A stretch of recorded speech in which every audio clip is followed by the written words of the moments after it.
Naniniwala ako na kapag naramdaman mo na ang tinatawag nilang totoong pagmamahal, kahit kailan ay hindi na yon mawawala sa puso mo. Pwedeng dumating ang araw na unti-unting humina ang pandinig natin. Lumabo ang ating paningin, mawala ang panlasa natin, pero ang pagmamahal na minsan nating naramdaman para sa isang espesyal na tao kahit kailan ay hindi yun kukupas o mawawala. Kahit pa nga tuluyan na nating makalimutan ang lahat ng taong naging parte ng buhay natin.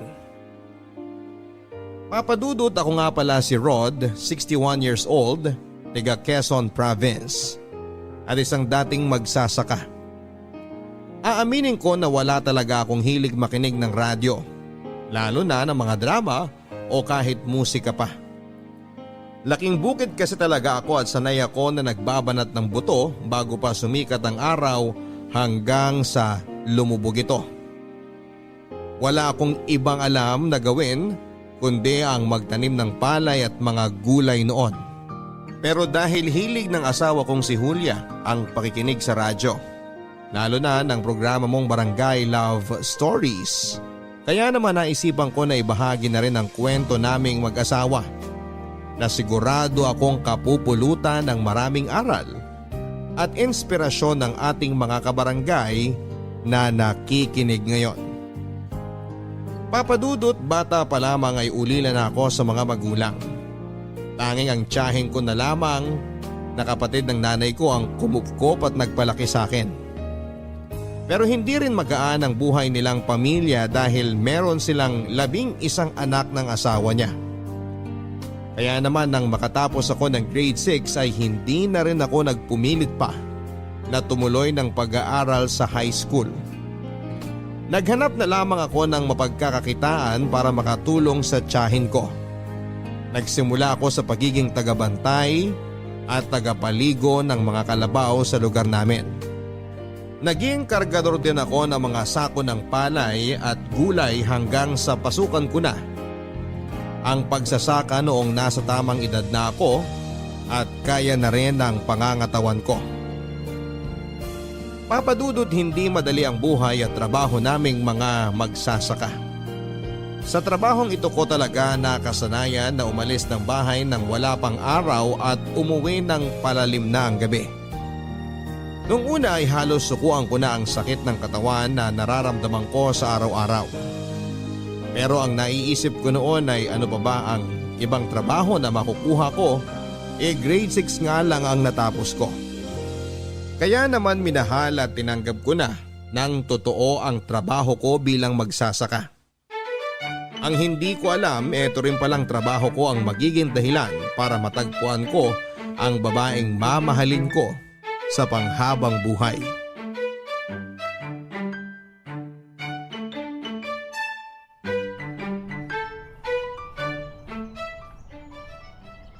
Rod, tama na muna yung trabaho. Magpahinga muna tayo at magtanghalian. Naku, mauna na po kayo, Manong Leo. Mamaya na lang po ako kakain at hindi pa naman po ako nagugutom. Anong sinasabi mong hindi ka pa nagugutom? Kanina ko pa naririnig na kumakalam yung sikmura mo eh. Huminto ka na muna dyan sa ginagawa mo at samahan mo na muna ako mananghalian. Ang totoo po kasi, Manong, wala po akong baon na pagkain para sa pananghalian. Tubig lang po ang meron ako kaya hindi ko rin po kayo masasabayan na kumain. Yun lang ba ang problema mo? Nako, sumama ka na sa akin dahil sinabihan kong anak ko na dagdagan ang dadalhin sa akin na pananghalian. Napansin ko na puro tubig lang talagang binabaon mo eh. Kung hindi naman suman o kaya biko para sa pananghalian mo. Nanganak na po kasi yung isang pinsan ko na kasama ko sa tinutuluyan kong bahay. Kaya medyo kailangan po namin na mas magtipid ngayon sa mga gastusin. Kaya nga sumama ka na sa akin at sabay na tayong magtanghalian. Tingnan mo nga yung katawan mo oh. Ang payat-payat mo na lalo. Paano ka ba nakakapagtrabaho nang walang masyadong laman ng tiyan mo? Sanay lang po talaga, Manong Leo. Wala rin naman po akong ibang pagpipilian. Tay, pasensya na po, ngayon lang ako nakarating. Ang tagal po kasi dumating nung nagde-deliver ng isda. Ayos lang anak dahil kakatapos lang namin ni Rod sa ginagawa namin. Dinagdagan mo ba ang dala mong pagkain kagaya ng biling ko sa'yo kanina bago ko umalis ng bahay? Opo tay, nagdala na rin po ako ng saging kasi may mga batang naglalako doon malapit sa atin. Kaya naisipan kong bumili. Mabuti naman. Oo nga pala, eto si Rod. Yung madalas kong kinukwento sa'yo. Rod, eto nga palang anak ko si Julia. Kumusta Julia? Kinagagala kitang makilala. Ganun din ako. Ikaw pala yung kinukwento ni tatay na masipag niyang katrabaho. Naku, hindi naman masyado. Mas masipag pa rin ang tatay mo kumpara sa akin. Ay, akin na pala yan ba yung nadala mo? Ako na magdadala. Akala ko ba ayaw mong sumabay sa amin naman ng halian? Medyo nakakaramdam na po pala kasi ako ng gutom, Manong. Nakakahiya naman po kung lalambot-lambot ako mamaya pagbalik natin sa trabaho kaya sasabayan ko na po kayong kumain. Siya, sige. Pero dito ka sa may tabi at ako ang sabayan mo maglakad. Huwag yung anak ko ha. Bata pa yan at wala pa akong balak na pag-asawahin yan. Si tatay talaga oh. Hindi na po ako bata. Nasa tamang edad na po ako. Kahit nasa tamang edad ka na, kung hindi ka naman liligawan ng tama ng lalaking napupusuan mo, hindi pa rin kita papayagan mag-asawa. Kaya ikaw, Rod, kung pumapasok na kaagad sa isip mo na ligawan ng anak ko, ihanda mo ng mga buto-buto mo dahil hindi ko basta-basta pinaliligawan ng anak ko. Opo, Manong.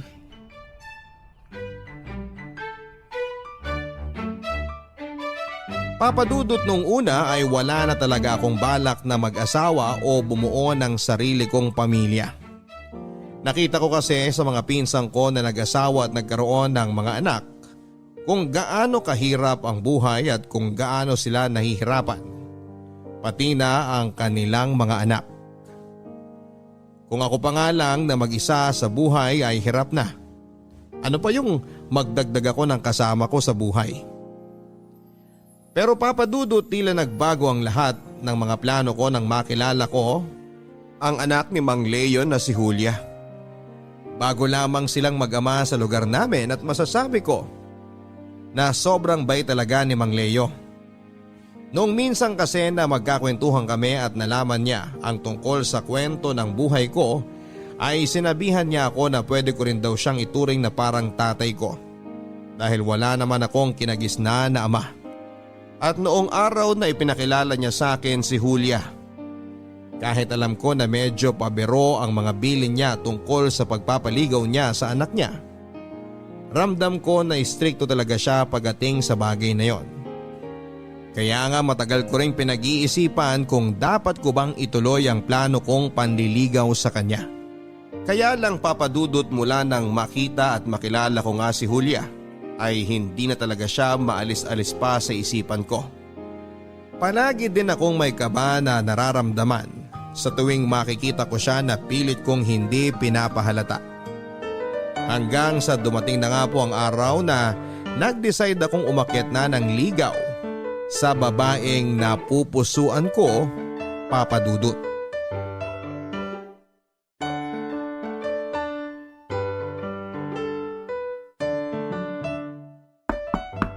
Sandali lang!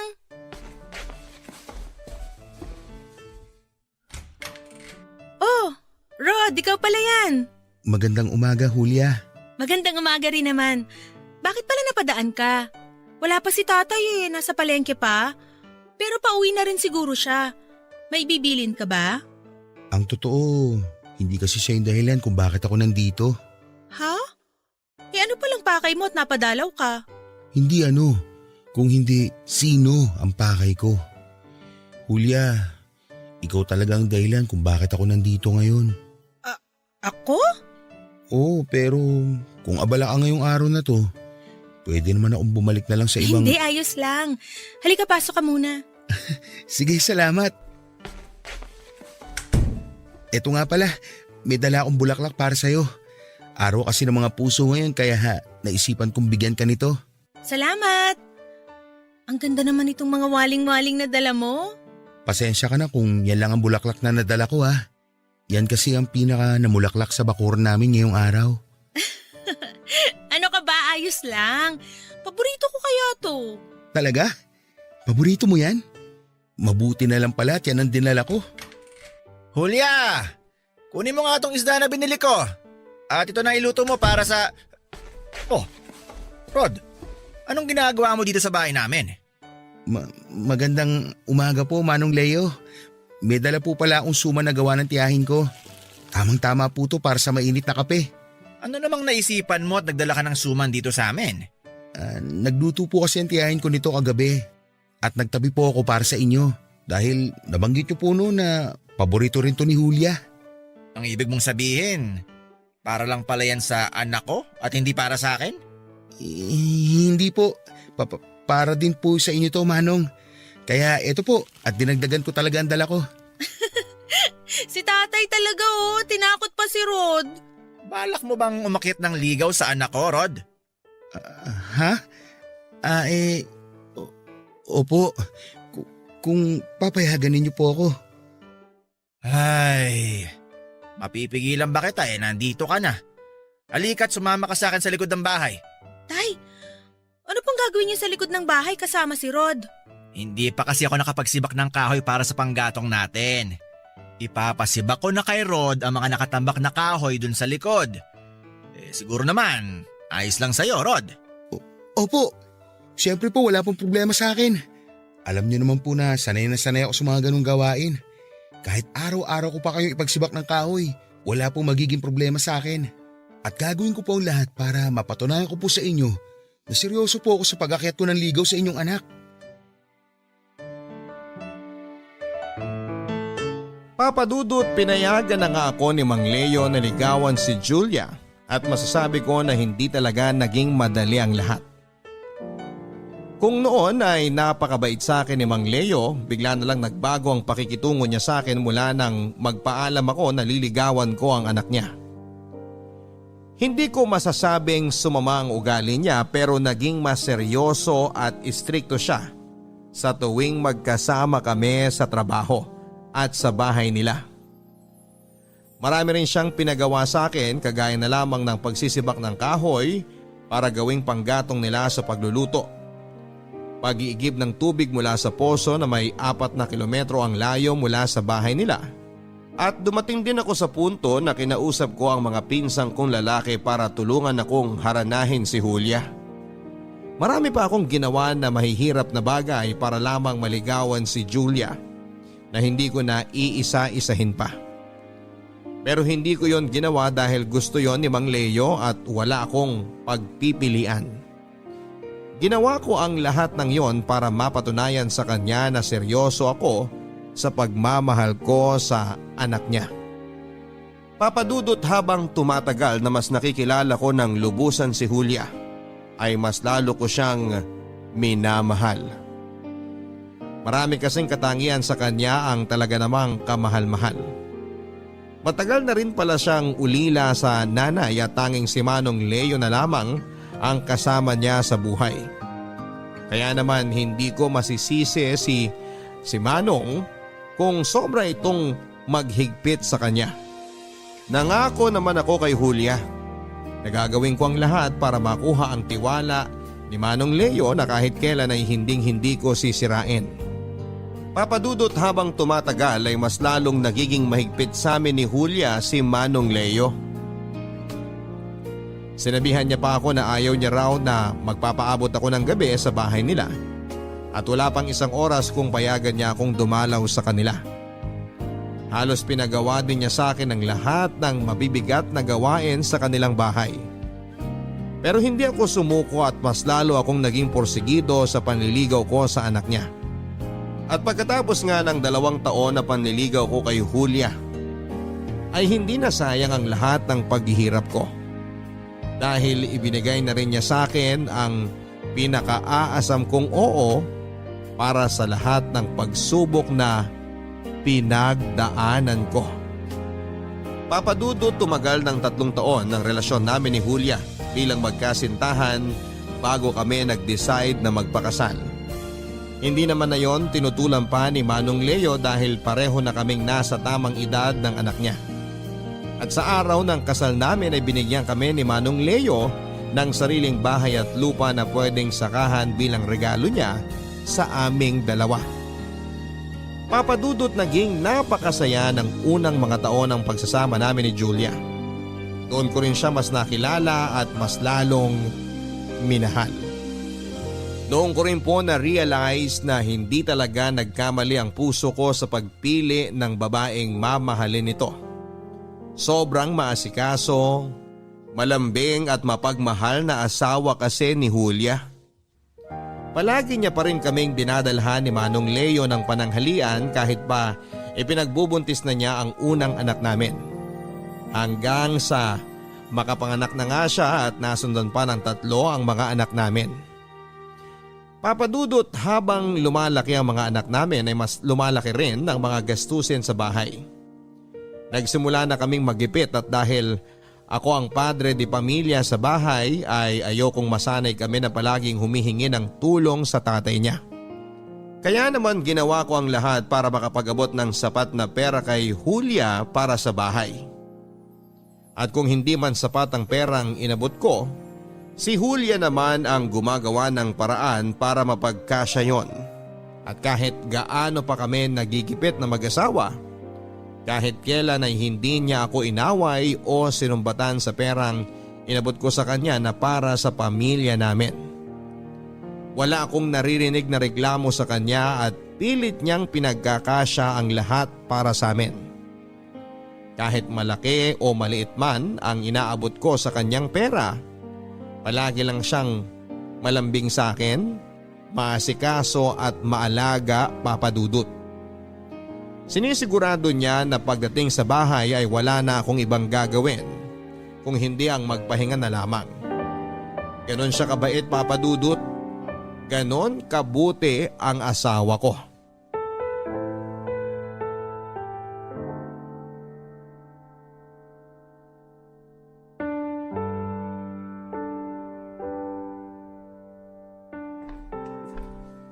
Mahal, eto na ang kape mo sa katinapay. Magpahinga ka muna at magmerienda. Maya-maya pa uwi na rin ang mga anak natin mula sa eskwela. Mabuti naman dahil papalubog na rin ang araw. Ayokong abutan sila ng gabi na nasa labas pa rin ng bahay. Naku, ang asawa ko. Habang tumatagal, nagiging mahigpit na tatay talaga. Hayaan mo nang paminsan-minsan makapaglakwat siya ang mga bata. Ayoko nang nasasanay silang palaging nasa labas ng bahay na to. Gusto ko, hanggat kaya ko silang kontrolin at disiplinahin, ay gagawin at sasamantalahin kong pagkakataon na yun. Ikaw ang bahala, mahal. Matalino naman ang mga anak mo, kaya sigurado akong naiintindihan nila kung bakit ka naghihigpit sa kanila. Oo nga pala, mahal. Pasalubong ako sa'yo. Ang paborito mong waling-waling. Pinitas ko dun sa bakur na kumpare natin nung mapadaan ako sa kanila kanina. Naku, mahal, salamat. Hindi ka na dapat nag-abala pa ng ganito kasi matatanda na tayo. Hindi naman ibig sabihin na matatanda na tayo tapos na akong ligawan ka. Dahil kahit uugod-ugod na tayo, gagawin ko pa rin ang lahat para mapaglingkuran at mapakilig ka. Ang sweet talaga ng mahal ko. Siyempre sabi nga nila, kalabaw lang ang tumatanda at nawawalan ng tamis sa katawan. At hindi mangyayari sa atin yun. Mahal, eto na rin pala yung kinita ko para sa huling ani natin ng palay. Ayan, tamang-tama dahil kailangan na rin nating bayaran ng matrikula sa eskwelahan nila Wendy para makapag-exam siya. Oo nga pala. Pinaalala mo nga pala sa akin na kailangan mo na mas malaking budget para sa buwan na to. Huwag mo nang isipin yun. Ayos na tong binigay mo sa akin dahil alam ko naman na ginawa mo ang lahat para makapagtrabaho ng maayos. Ako na lang ang gagawa ng paraan para sa kailangan pang bayaran dito sa bahay. Pasensya ka na, mahal ha. Ang baba kasi talaga ng kuha nila sa mga palay natin Halos nababawi lang natin ang nilabas nating pera na para sa puhunan. Madalas nga ay abonado pa tayo dahil sa nangyayari na to. Mahal, huwag ka nang panghinaan ng loob dahil naiintindihan ko naman ang sitwasyon natin ngayon. Kaya ko namang diskartihan ng ibang gastusin dito sa bahay at doblehin ang pagtitipid natin sa ulam. Isa pa, dumaan dito si tatay kanina at nag-iwan ng mga gulay at prutas. Sa mga pagkain pa lang na yun, malaki na ang matitipid natin. Kaya wag mo nang masyadong alalahanin pa ang tungkol sa pera. Salamat talaga, mahal ha. Alam mo ba sa tuwing pinanghihinaan ako, Sa'yo lang talaga ako kumukuha ng lakas ng loob. Sino pa ba naman ang magdadamayan dito at magtutulungan kung hindi tayo rin na mag-asawa? Saka alam mo, mahal, napansin ko pala na nangangayayat ka na. Pwede bang bawasan mo ang labis na pagpupuyat, lalo na ang labis na pagtatrabaho? Ito lang naman ang kaya kong gawin para sa pamilya natin. Ang magsipag sa trabaho. Pero hindi ibig sabihin nun, pababayaan mo na ang katawan mo. Mahal, huwag mo masyadong isipin ang mga tumataas na bilihin sa palengke o ang mga gastusin dito sa bahay. Ang isipin mo, ang kalusugan mo. Dahil yun ang mas importante sa akin at sa amin ng mga anak mo. Ikaw mismo at hindi ang pera na pinaghirapan mo.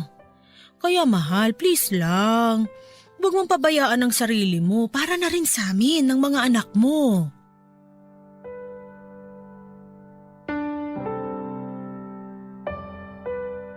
Papadudot, isa sa mga bagay na minahal ko kay Julia ay ang pagiging sobrang maalalahanin at maalaga niya.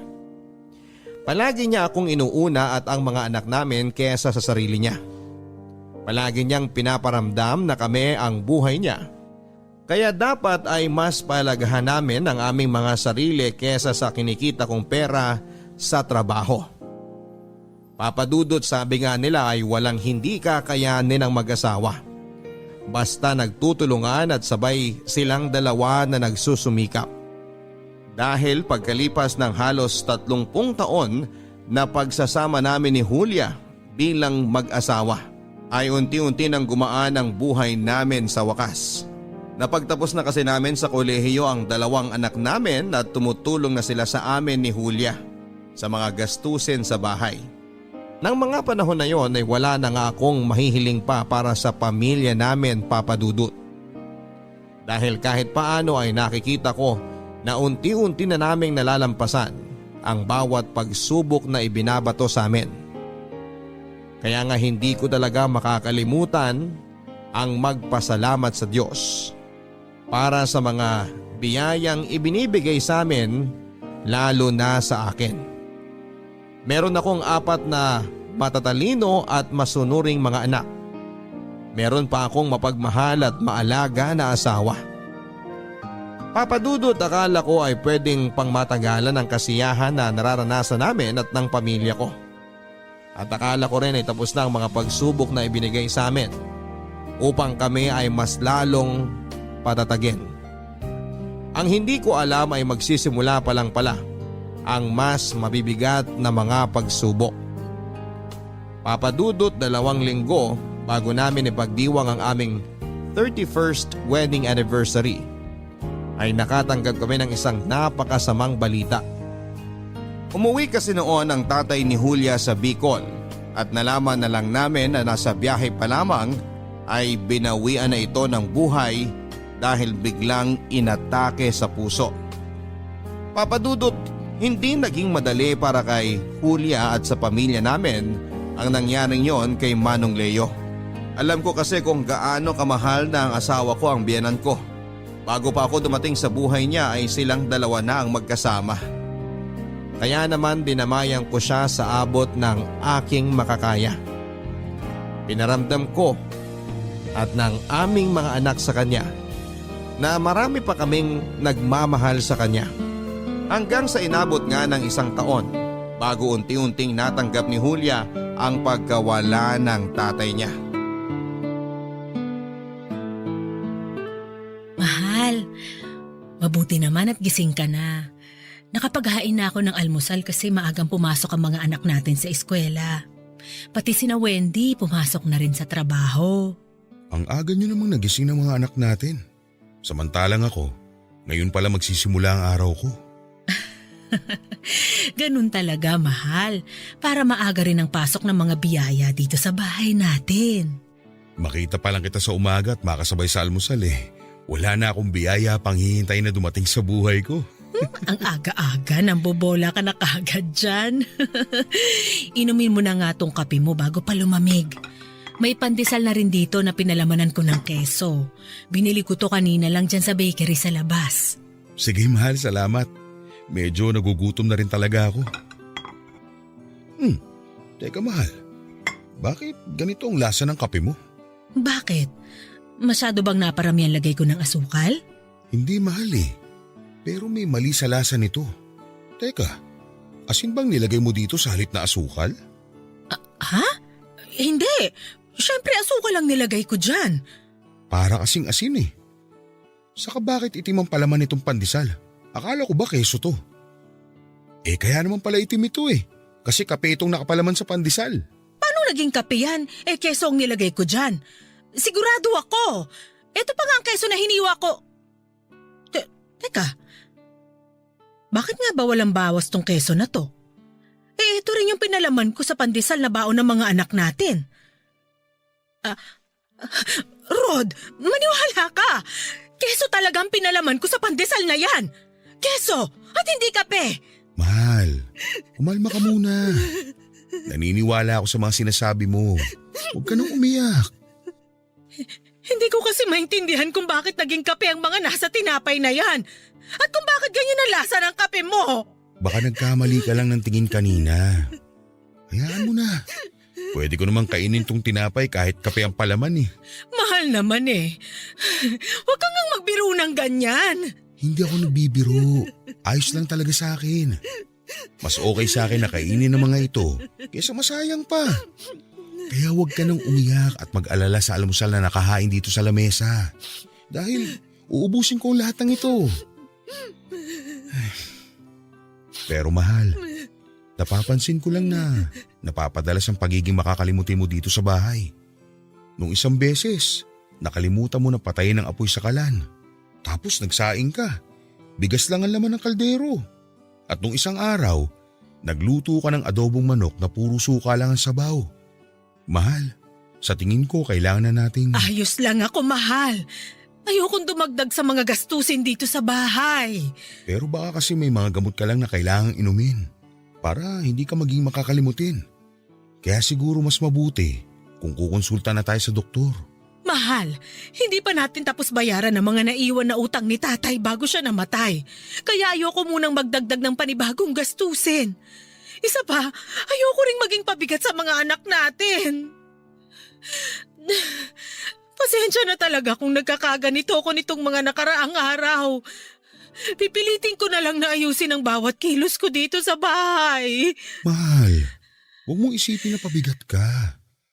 Wala kang kasalanan dahil hindi mo ginusto kung may mga bagay ka nakakalimutang gawin. Basta kung may kakaiba kang nararamdaman o nahihirapan kang kumilos, magsabi ka lang kagad sa akin. Ay, oo, mahal. Pasensya na talaga.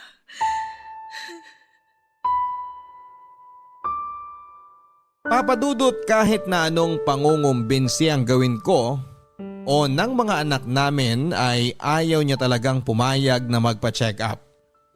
Nang mailibing kasi si Manong Leo ay nalaman namin na may mga utang pala siyang naiwan sa iba't ibang tao. Medyo malalaking halaga rin yon kaya kinakailangan namin na unti-unti na ring bayaran. Papadudod habang tumatagal ay napapansin ko na mas lalong lumalala ang pagiging makakalimutin ng asawa ko. Ilang beses na siyang nagsasaing ng walang laman na tubig ang kaldero. Ilang isda na rin ang nasusunog sa tuwing siya ang nagluluto. At madalas din ay nakikita ko siya na nakatingin sa malayo na parabang may malalim na iniisip. May mga oras din na maalimpungatan ako sa madaling araw na wala siya sa tabi ko. At makikita ko na lamang siya na nakatayo lang sa may harap ng lababo namin. Nang lapitan ko siya noon ay tinapik sa balikat ay tila nagising siya mula sa pagkakahimbing. At ako pa ang tinanong niya kung bakit daw kami parehong nasa kusina. Papadudot ayoko sanang isipin na may mali na talagang nangyayari sa asawa ko. Lalo na at habang tumatagal ay mas lalong lumalala ang mga kakaibang kinikilos niya. At dahil nga ayaw niya pa rin talaga na magpa-check up sa doktor, gabi-gabi ko na lang na isinasama sa mga panalangin ko na sana ay bumalik na sa dating sigla ang asawa ko.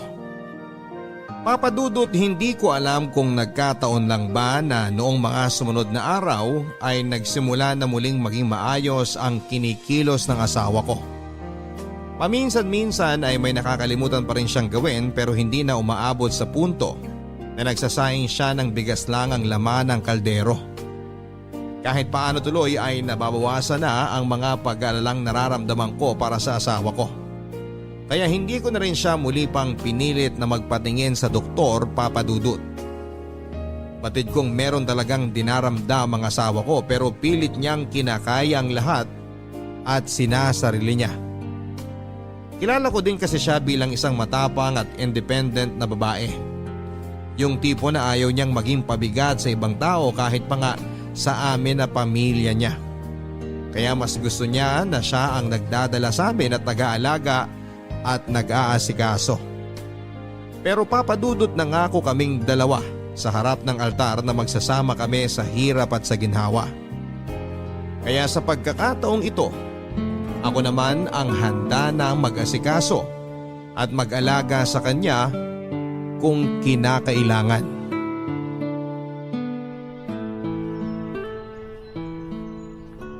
Wendy anak, saan ka pupunta? Akala ko ba wala kang pasok sa trabaho ngayon? Wala nga po, Tay. Pero aalis lang po ako sandali para bumili ng shampoo at sabon natin. Isasama ko na rin po ang toothpaste dahil paubos na rin po yung natitira. Ganun ba? Huwag ka na lang masyado magpapagabi sa labas ha. Alam mo naman ang panahon ngayon. Wala nang pwedeng pagkatiwalaan na ibang tao. Opo, Tay. Sandali lang din naman po ako. May gusto rin po ba kayong ipabili sa akin? Wala naman anak.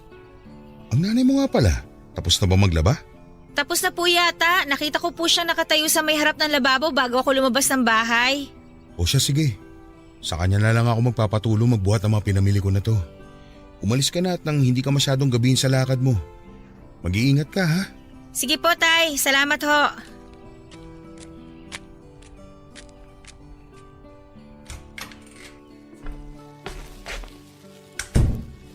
Mahal, pakitulungan naman ako dito sa mga dala kong gulay at prutas oh.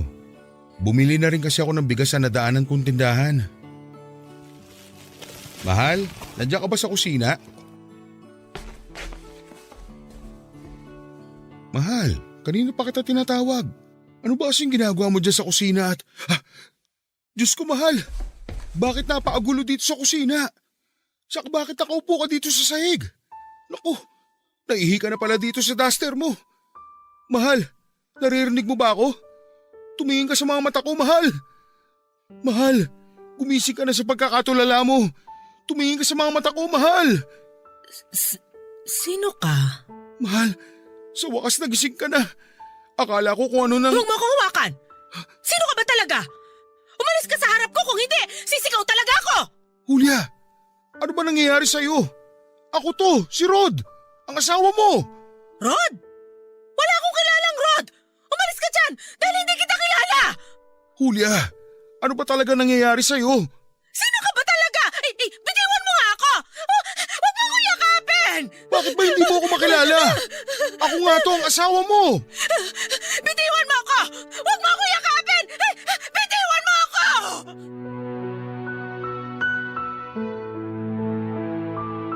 Papadudot halos umiyak na ako sa harapan ng asawa ko bago niya ako nakilala. Nang makita niya ang kanyang sarili na nakaupo sa sahig na basa ng ihi niya, ay naiyak na rin siyang yumakap sa akin habang paulit-ulit na humihingi ng pasensya. Wala raw siyang maalala sa lahat ng nangyari at napakasakit lang daw ng kanyang ulo. Pinatahan ko naman siya at pilit na pinakalma dahil iniisip ko noon na baka lalong mapasama sa kanya ang ginagawa niyang pag-iyak. Papadudot ng araw na yon ay tuluyan ko nang nakumbinsi ang asawa ko na magpatingin sa doktor. At noon nga din ay nalaman namin na meron siyang early onset Alzheimer's disease. Isang uri ng sakit ng pagkalimot na pwede raw niyang namana mula sa mga magulang niya. Isa rin daw na pwedeng naging dahilan ng maagang paglabas ng mga sintomas ng sakit na yon ay ang labis na stress at kalungkutan niya mula sa pagkawala ng kanyang tatay. Papadudot sa pagkakataon na ito ay hindi po talaga naging madali sa aming pamilya.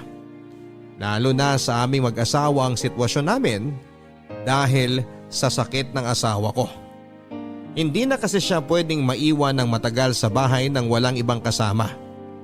Hindi rin siya pwedeng lumabas o kahit na pumunta sa palengke na siya lang mag-isa, at ang pinakamahirap na parte sa lahat ay yung mga oras na hindi niya talaga kami nakikilala.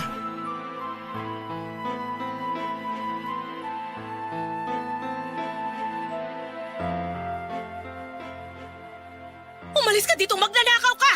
Nay, ano bang sinasabi niyo magnanakaw? Ako po ito. Anak niyo ako, si Wendy. Napakasinungaling mong babae ka! Wala pa akong anak kaya umalis ka dito sa pamamahay namin ng asawa ko bago pa kita ipabarangay!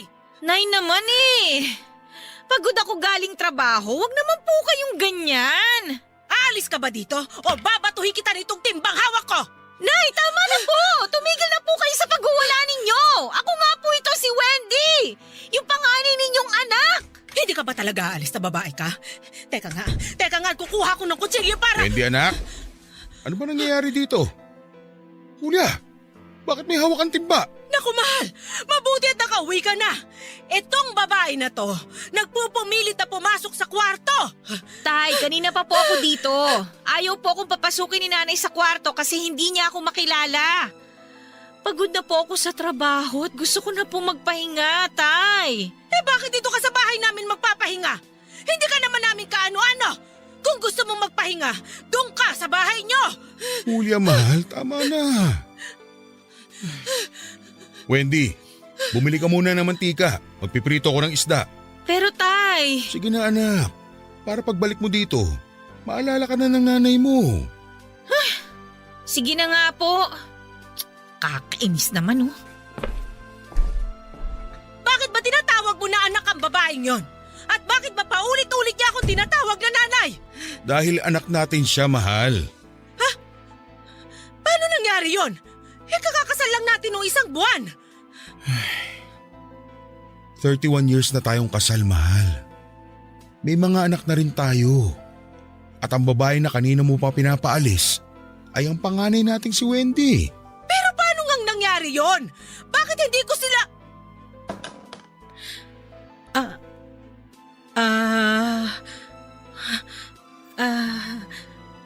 Sorry mahal. Hindi ko sinasadyang makalimutan ang mga anak natin. Nasaan ba si Wendy?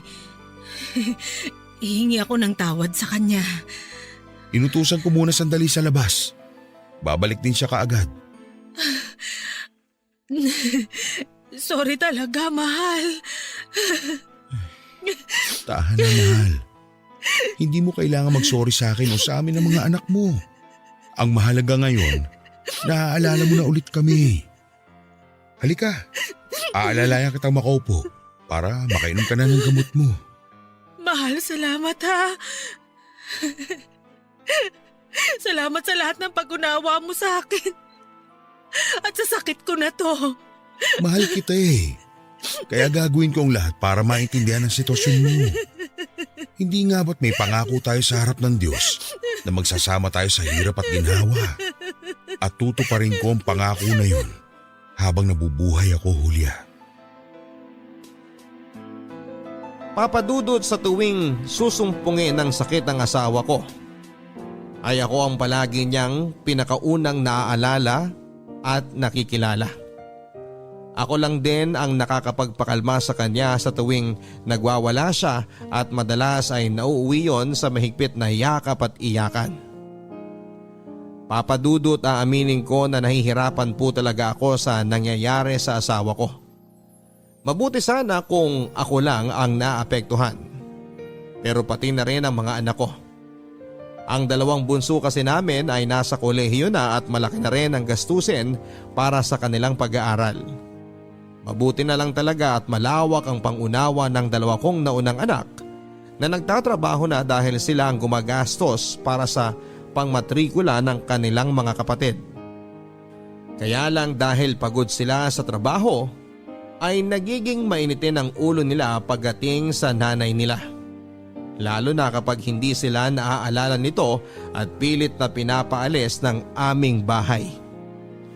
Pinapaliwanag ko naman sa mga anak ko na sana ay mas lawakan pa ang kanilang pangunawa sa kanilang nanay. Dahil kahit naman ang asawa ko ay hindi gusto ang nangyayari sa kanya. Madalas din ay ako lang ang nag-aasikaso sa asawa ko, Papa Dudut.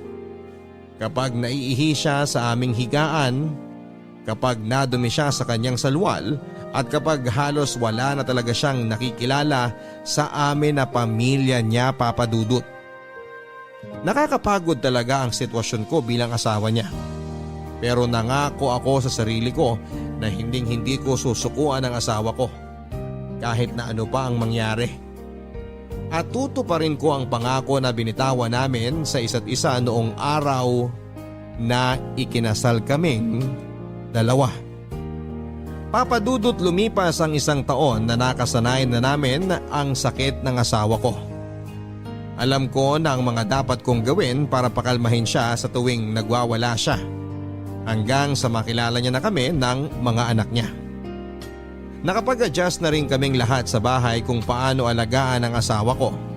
Lalo na ngayon na hindi siya madalas na sinusumpong ng sakit niyang pagkalimot. Papa Dudut, kahit paano rin ay nagagawa na naming maging masaya at mag-celebrate ng mga espesyal na okasyon. Kaya akala ko ay pwede na kaming muling bumalik sa dati naming masayang pamilya. Pero hindi pa rin pala, Papa Dudut. Dahil kung kailan naman naging muling magaan ang sitwasyon para sa aming pamilya, ay muli ring susubukin ang aming katatagan. Papa Dudut, na stroke po ang asawa ko na kaagad naming isinugod sa ospital. At halos umiiyak akong nagwala nang sabihin sa amin ng doktor na comatose ang asawa ko at kung magising man siya ay baka hindi na rin magtagal ang kanyang buhay. Papa Dudut, sa ikalawang pagkakataon ay hindi ko sinukuan ang asawa ko. Sinabi ko sa mga doktor na maghihintay ako na muling magising ang asawa ko at alam ko na malalampasan pa niya ang taning na ibinigay sa kanya ng doktor. Mula nga noon ay hindi na ako umalis pa ng ospital at araw-araw din akong pumupunta ng chapel para makiusap sa Diyos. Nadugtungan pa ang buhay ng asawa ko. Dahil, Papa Dudut, sa totoo lang ay hindi ko pa alam kung handa na ba akong mawala sa akin ng asawa ko. Kung handa na ba akong iwanan niya ako. Sa loob ng mahigit na 30 taon ay siya ang naging buhay ko. Si Julia ang nagbigay ng dahilan para sa akin na magkaroon ng mga pangarap at masayang buhay. At ngayon pa lamang ay hindi ko nakakayanin kung mawawala ang nag-iisang dahilan na yon mula sa buhay ko.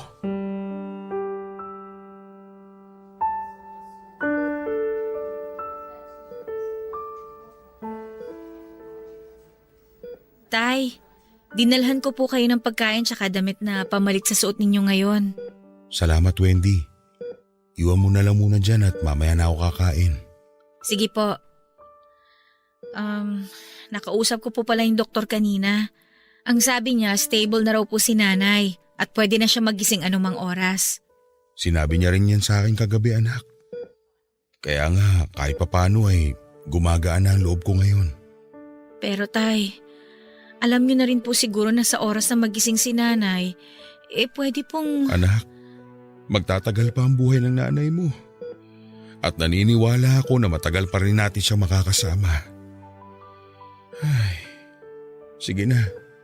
Iwan mo na lang muna kami dito ng nanay mo. Sige po tay, bibili lang po ako ng kape sa kantin.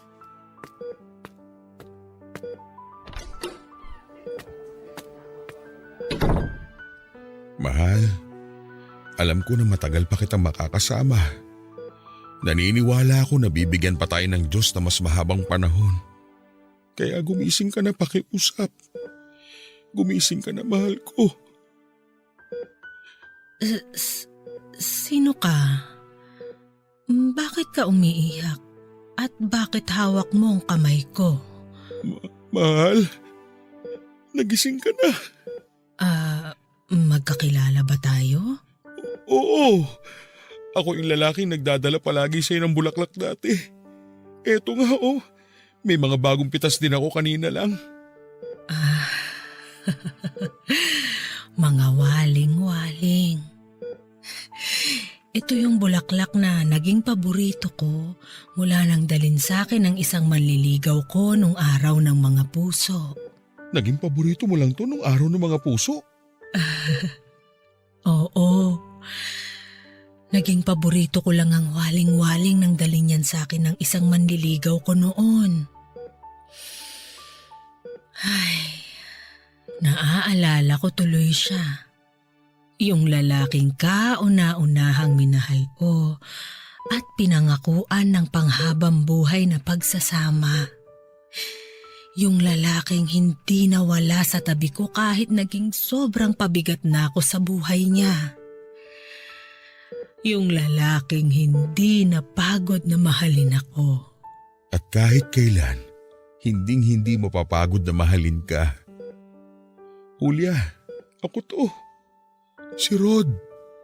Yung lalaking mahal mo at mahal na mahal ka. Rod? Oo nga. Ikaw nga si Rod na asawa ko. Mahal. Sorry kung hindi kita nakilala agad. Sorry kung hindi kita naalala. Mahal, tama na. Huwag ka nang umiyak at mag-sorry. Wala kang kahit na anong kasalanan. Ang mahalaga ngayon ay gising ka na at naaalala mo na ako. Mahal. Salamat talaga, ha? Salamat sa lahat ng pag-aalaga at pagmamahal mo sa akin. Salamat sa lahat ng ginawa mo para sa akin. Wala kang dapat na ipagpasalamat. Ginagawa ko ang lahat ng ito dahil mahal kita. Mahal, kung sakali man na muling mawala ang alaala ko at sa mga oras na hindi na kita nakikilala, tandaan mo sana na mawala man ang lahat ng tao sa memorya ko.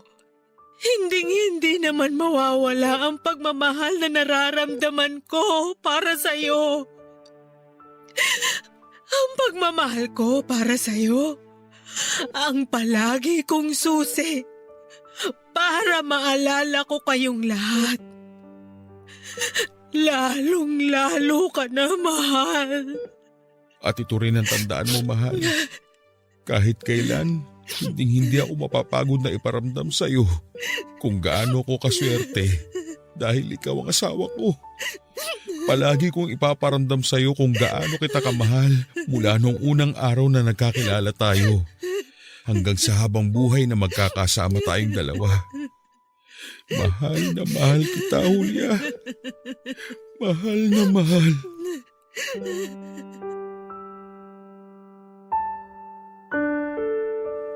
Papadudot, 3 araw lang pagkatapos ng naging pag-uusap namin ay kinuha na rin po siya sa amin ng poong may kapal. Napakahirap po sa totoo lang dahil kahit kailan ay hindi ko naisip na mauuna pa siyang mawala sa akin. Nasanay ako na palagi siyang nandyan lamang sa tabi ko at inaalagaan ako. Kahit pa nga po bumaliktad ang sitwasyon namin, at dumating sa point na ako nang nag-aalaga sa kanya ay hindi ako nagreklamo. Mas gusto kong alagaan siya basta makasama ko lang siya ng mas matagal. Pero hindi pala talaga pwede na makasama mo ng habang buhay ang taong pinakamamahal mo. Dahil kahit gaano pa katibay ang pagmamahalan ninyo para sa isa't isa ay tadhana na mismo ang gagawa ng dahilan upang magkahiwalay kayo sa paraan na alam niya. Naisip ko tuloy noon kung bakit pa ba tayo nakakaramdam ng pagmamahal? Kung sandali lang naman tayong magiging masaya at mas matagal pa ang paghihirap na mararanasan natin kapag kinuha na sa atin ang mahal natin. Papadudot, mula nang mailibing ang asawa ko ay hindi na ako naging palakibo sa mga anak ko. At aaminin ko na napakalaki din ang nagbago sa aming bahay. Nawala na ang sigla at masasayang Tawanan na palaging naririnig sa tuwing sabay-sabay kaming kumakain sa hapagkainan. Nawala na ang pagmamahala na dati ay umiikot sa 4 na sulok ng bahay. At lahat ng yon ay nangyari dahil nawala na ang ilaw na nagbibigay liwanag sa aming tahanan. Papadudot, hindi naman talaga ako paladasal na tao noon.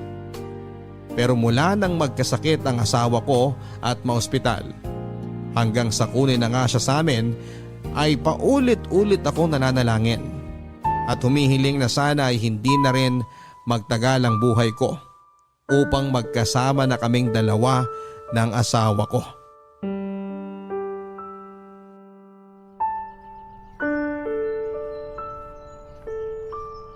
Mahal, kamusta ka na dyan? May dala nga pala akong paborito mong bulaklak na waling-waling. Mga bagong pitas yan mula sa bakuran ng kumpare natin. Mahal, miss na kita. Habang tumatagal na hindi kita nakakasama, pakiramdam ko lalo ako nanghihina. Mahal, baka pwede namang pakiusapan mo ang Diyos na pasunurin na ako sa iyo kaagad. Kasi parang hindi ko na kaya. Hindi ko na kayang gumising sa umaga nang wala ka sa tabi ko, mahal. Mahal, sobrang miss na kita. Kung alam mo lang. Tay, sabi ko na nga ba't dito ko kayo mahahanap sa may puntod ni nanay eh. Pauwi na rin ako maya-maya lang. Mauna ka na at palalim na ang gabi. Susunod na lamang ako. Hihintayin ko na po kayo para sabay na po tayong umuwi. Wendy anak, may isang tanong lang ako sa iyo. Naging mabuti ba akong ama sa inyo ng mga kapatid mo? Sobra po, Tay. At kung bibigyan man po ako ng pagkakataon na makapili ng magiging magulang ko sa susunod na buhay ko, kayo pa rin po ni nanay ang pipiliin ko na maging magulang. Mabuti naman kung ganon. Alam mo kasi sa totoo lang, iniisip ko kung naging mabuti rin ba akong asawa sa nanay ninyo. Bago pa man po magkasakit si nanay noon, naikukwento niya na po sa aming magkakapatid kung paano po kayo nagsimula bilang magkasintahan hanggang sa maging mag-asawa na po kayo at maging anak ninyo kami. Tay, paulit-ulit pong sinasabi ni nanay sa amin kung gaano siya kaswerte na nakilala niya kayo at naging asawa. Mas maswerte ako sa nanay ninyo. Maswerte ako na ako ang pinili niyang makasama sa habang buhay. Kaya lang, hindi pala talaga pwedeng habang buhay, ano? Hindi tayo pwedeng maging masaya na kasama ang mga mahal natin habang buhay. Sorry, Wendy, ha? Sorry sa inyo ng mga kapatid mo. Ang totoo kasi, ang hirap lang talagang tanggapin ang lahat na nangyayari sa atin. Ang hirap tanggapin na gigising ako sa umaga na hindi ko nakatabi ang nanay ninyo. Na kahit kailan ay hindi ko na siya magagawa pang yakapin. Tay, alam niyo po ba na sa huling mga araw na nakasama natin si nanay, sa tuwing magigising po siya noon ay wala siyang ibang bukang bibig kung hindi kayo? Kahit po nung nasa bahay pa po si nanay, madalas wala siyang ibang naaalala kung hindi kayo lang. Mahal na mahal niya po kayo, Tay. Ganun din naman ako sa kanya. Pero wala na nga siya, Wendy. Kinuha na sa atin ang nanay mo at hanggang ngayon hindi ko yun matanggap. Alam ko naman po na napakahirap talagang tanggapin ang bagay na yon. Pero hindi lang naman po kayong nawalan, Tay. Pati rin po kaming mga anak ninyo. Hindi naman kasi madali ang lahat, anak. Napakahirap para sa akin ang pagkawala ng nanay ninyo. Siguro nga po, hindi namin talaga maiintindihan ang sakit na pinagdadaanan ninyo ngayon dahil kayo po ang mas matagal na nakasama ni nanay. Pero Tay, hindi rin naman po niya gugustuhin na makita kayo nagkakaganyan. Dahil kahit tanungin niyo po ang mga kapatid ko, ilang ulit po niyang ibinilin sa amin na huwag namin nga hayaan na makulong kayo sa lungkot dahil sa pagkawala niya. Ay, pero Tay, Hindi po namin alam kung paano gagawin yun kung kayo mismo hindi ninyo tinutulungan ang sarili ninyo. Patawad anak. Hindi ko lang kasi alam kung paano talaga mag-uumpisa ulit. Mahal na mahal ko kasi ang nanay ninyo. Siya ang naging buhay ko sa napakaraming taon na lumipas. Hayaan niyo po na sana matulungan namin kayo sa pag-move on nyo, Tay. Sabay-sabay natin na pag-aralan tsaka tanggapin na kahit kailan hindi na talaga babalik si nanay sa atin. Pero hindi naman po ibig sabihin na natanggap na natin na wala na siya. Kalilimutan na po natin siya. Oo, Wendy. Tama ka. Susubukan ko na talagang tanggapin ang lahat. Pero hindi ko kakalimutan ang nanay ninyo. Kagaya nga ng sabi niya sa atin, mawala man siya sa bahay at buhay natin, kahit kailan naman ay hindi mawawala ang pagmamahal niya para sa atin.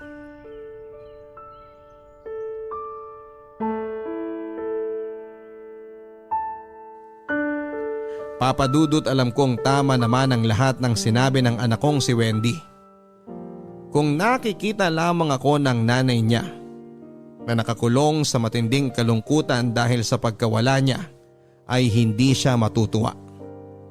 At pwede niya ring ikalungkot ang nangyari sa amin kung nasaan man siya ngayon. Papa Dudut, bago tuluyang mamaalam sa amin noon ng misis ko, ay sinabihan niya ako na magbitaw raw ako ng isang pangako sa kanya. Pangako na kakayanin ko ang lahat ng hirap at sakit sa oras na mawala na siya. Papa Dudut, nagbitaw ako ng pangako ng araw na yon para lamang mapanatag ang loob ng asawa ko. Kahit ang totoo ay hindi ko alam kung paano ko tutuparin ang pangako na yon. Hindi ko alam kung paano tatanggapin na kahit kailan ay hindi ko na makakasama pa ang pinakamamahal kong asawa. Papa Dudut, kahit gaano kabigat para sa akin ang lahat, ay nag-decide na akong tulungan ang sarili ko. Nakalimutan ang sakit dahil sa pagkawala niya. Ayoko rin kasi na maramdaman ng mga anak namin na dalawa kami ng asawa ko na nawala sa kanila. Kaya kinabukasan nga ay sinimulan ko nang mag-move on sa pamamagitan ng paglilinis ng kwarto naming mag-asawa. At habang inaayos ko ang mga gamit niya ay nakakita ako ng isang sulat na alam kong siya ang may gawa.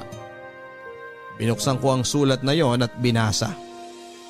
Nalaman ko na sinulat pala niya yon pagkatapos na naging unang check-up niya sa doktor niya. Ang sabi niya sa sulat ay humihingi siya ng tawad para sa mga araw na hindi niya maalala kung sino ako at ano ako sa buhay niya.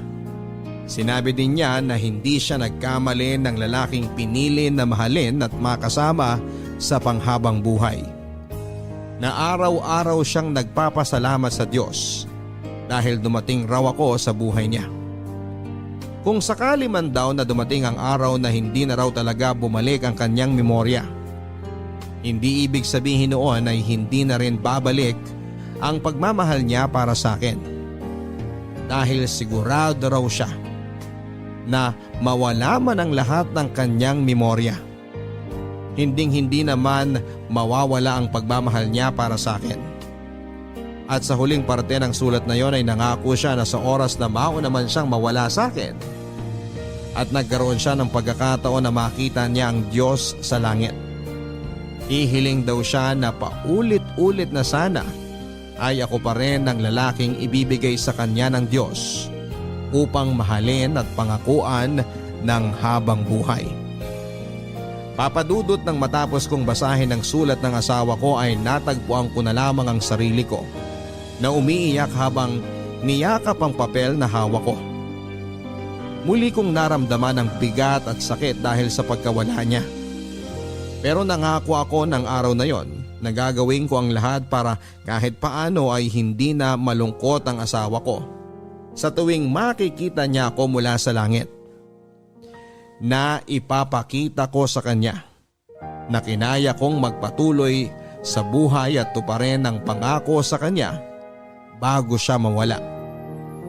Papadudot, may 2 taon na rin po ang nakakalipas mula nang mawala ang misis ko. At aaminin ko na hanggang sa ngayon ay nahihirapan pa rin ako sa tuwing gigising ako sa umaga at mapagtatanto ko na hindi ko nakatabi ang asawa ko. May mga umaga rin at gabi na umiiyak ako dahil miss na miss ko na siya.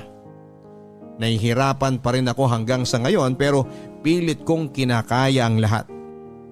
Dahil alam ko na darating ang araw na muli kaming magkikita ng babaeng una at huling mamahalin ng puso ko.